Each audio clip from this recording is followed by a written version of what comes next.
चांगल्या कार्याची नेहमीच चांगली वाहवा होत असते.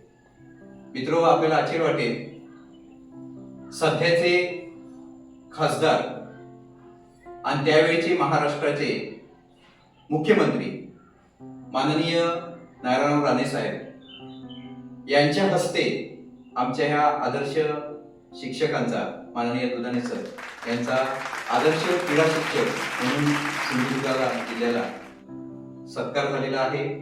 त्याचबरोबर तत्कालीन तहसीलदार साहेब यांच्या हस्ते देखील आमच्या सरांचा आदर्श क्रीडा शिक्षक म्हणून सत्कार झालेला आहे. आणि अशा प्रकारचे सत्कार आणि अशा प्रकारचे पुरस्कार आजही सरांना मिळत आहेत. सेवानिवृत्त झाल्यानंतर 10 ते 11 वर्ष पूर्ण झालेली आहेत, तरी सुद्धा ह्या प्रक्रियेमध्ये टिकून राहणारं एकमेव व्यक्तिमत्व म्हणजे माननीय दुधाणे सर.